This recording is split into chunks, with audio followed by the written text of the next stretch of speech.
చిత్తూరు జిల్లా పుంగనూరు అసెంబ్లీ నియోజకవర్గ ఉమ్మడి టీడీపీ అభ్యర్థి చల్లా రామచంద్రారెడ్డి నామినేషన్ వేశారు. ఈ కార్యక్రమానికి రాజంపేట బీజేపీ పార్లమెంట్ అభ్యర్థి మాజీ సీఎం ఎన్ కిరణ్ కుమార్ రెడ్డి కూడా హాజరయ్యారు.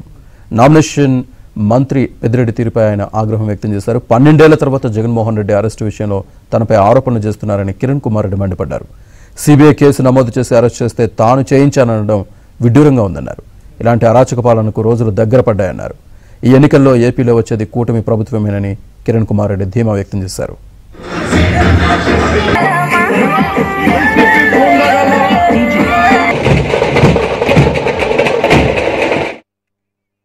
జగన్మోహన్ రెడ్డిని నేను అరెస్ట్ చేశానంటావు.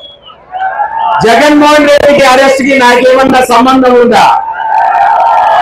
సిబిఐ కోర్టు చేసింది. సిబిఐ కోర్టు జగన్మోహన్ రెడ్డిని అరెస్ట్ చేసింది. జగన్మోహన్ రెడ్డి కూడా ఈ 12 సంవత్సరాల్లో ఎక్కడ కూడా నన్ను కిరణ్ కుమార్ రెడ్డి అరెస్ట్ చేశాడని ఎక్కడా చెప్పలేదు.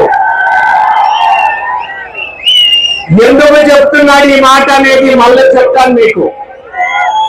2 విభజనకు కిరణ్ కుమార్ రెడ్డి కారణం అంటారు. విభజనకు నాకు కారణమని నేను ముఖ్యమంత్రి పదవి వదిలేశాను. ఒక్కసారి ఆలోచన చేసుకోవాల్సిన అవసరం ఉంది.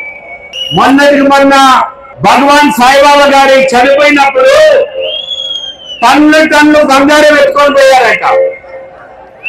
మధ్య స్థిమితంగా ఉందా లేకపోతే భూమిలో పిచ్చి కుక్క కలిసి నాకు అర్థం కాలేదు. కాణిపాకంలోనూ తరగండిలో ప్రమాణం చేస్తాం, నువ్వు నా కాళ్ళు పట్టుకున్నావా లేదా అని. సాయిబాబా ట్రస్ట్ నుంచి ₹1 నాకు వచ్చిందంటే నేను ప్రమాణం చేస్తాను. అటువంటిది జరగలేదు. ఈ పెద్దిరెడ్డికి అటువంటి శాపం ఉన్నట్టుంది. జీవితంలో ఎప్పుడు నిజం మాట్లాడు, అన్ని అసత్యాలే.